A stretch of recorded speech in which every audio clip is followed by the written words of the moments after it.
ولقد خلقنا الإنسان ونعلم ما توسوس به نفسه ونحن أقرب إليه من حبل الوريد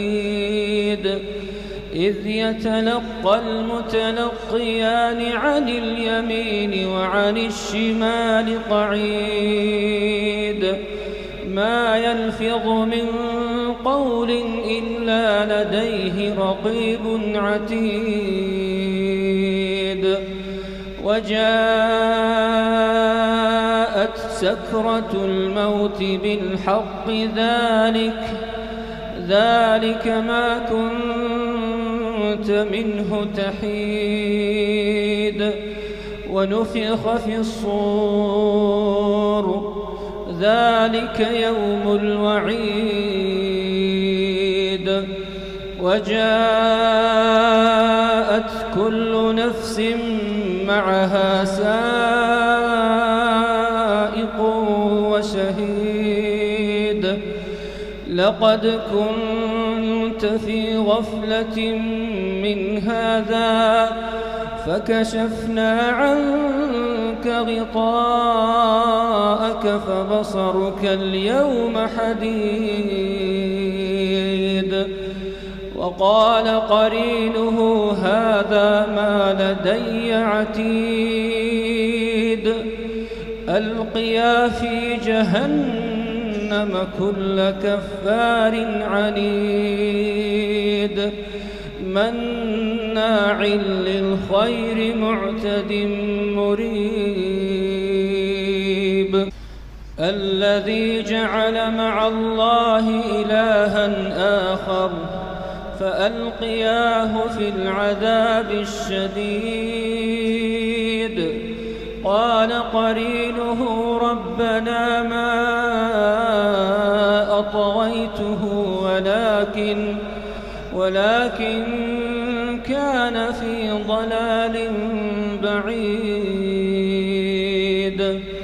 قال لا تختصموا لدي وقد قدمت إليكم بالوعيد ما يبدل القول لدي وما أنا بظلام للعبيد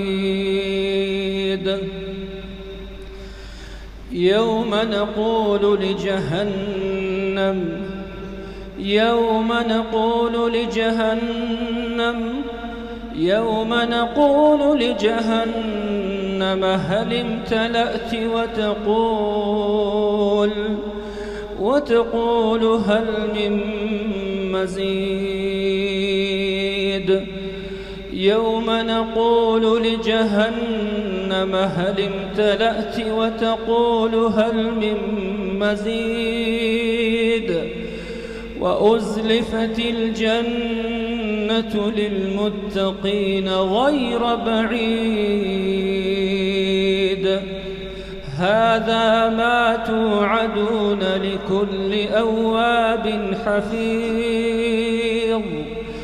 من خشي الرحمن بالغيب وجاء بقلب منيب ادخلوها بسلام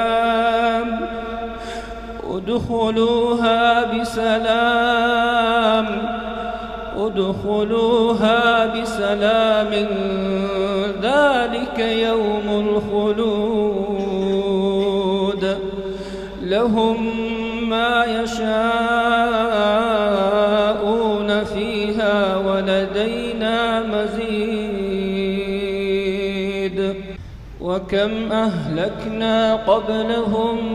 من قرن هم أشد منهم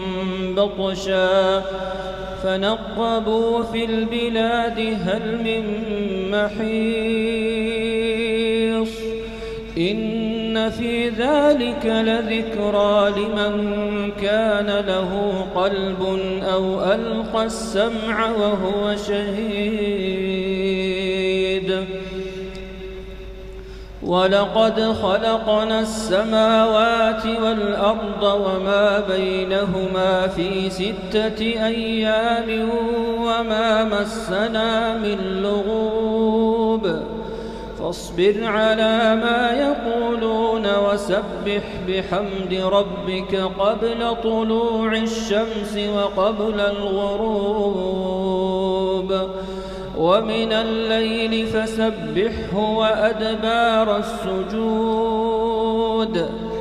ومن الليل فسبحه وأدبار السجود واستمع يوم ينادي المناد من مكان قريب